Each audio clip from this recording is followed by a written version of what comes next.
Like photographs in black and white, there are memories I'd like to keep.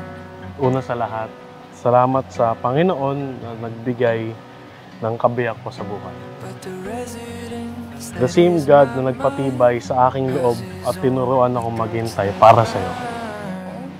Wordplay. Dati, ang lagi ko lang kinakanta, kay tagal kitang hinintay. Ngayon, tapos ng paghihintay. Di ba? Cheesy. Dati, tinatanong ko palagi, asan ka na kaya? Hanggang sa napagtanto ko na, nandito ka na. Yun, no?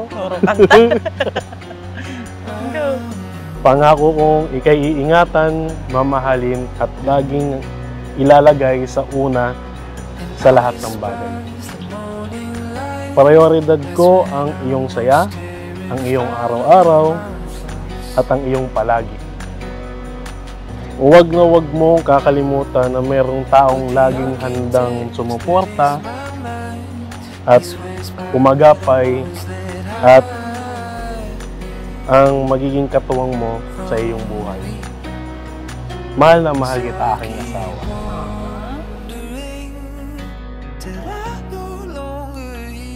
Dear JD, naalala mo ba, 5 years ago, pandemic, single ka pa nun, 10 years na.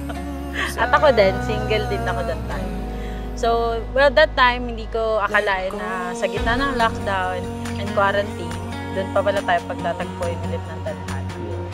It all started with the Tumblr reunion page, isang simpleng reconnect na hindi ko alam magbabago pala ng buhay ko. That time, I was healing from a painful breakup. I remember praying, Lord, sana next time yung taong makilala ko, kaya tumbasan yung pagmamahal na kaya ko hindi kaya. And then dumating ka. You were the answer to that prayer. Never mo pinaramdam sa akin na I'm too much or I'm too hard to love. And you've always been so patient and understanding and kind, even on days I didn't feel worthy of love at all. You reminded me of my worth every single time.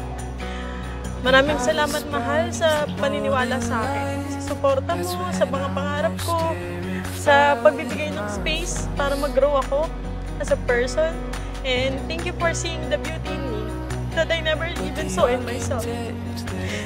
Thank you for sharing your world with me, your friends, your family, even when I get shy or awkward most of the time. And thank you for loving me so fully, and thank you for being my safe space. Hindi ko mapapromise na hindi magiging madali yung lahat. And may mga days na magiging mahirap, and may mga pagkakataon na masasaktan natin ang isa't isa. Pero ang promise ko, hindi ako susuko sa atin. Never. Mahal na mahal kita, John Jesus, at simula bukas, bawat bukas pagkatapos nun, ikaw ang tahanan. Yeah. Love you. Love you.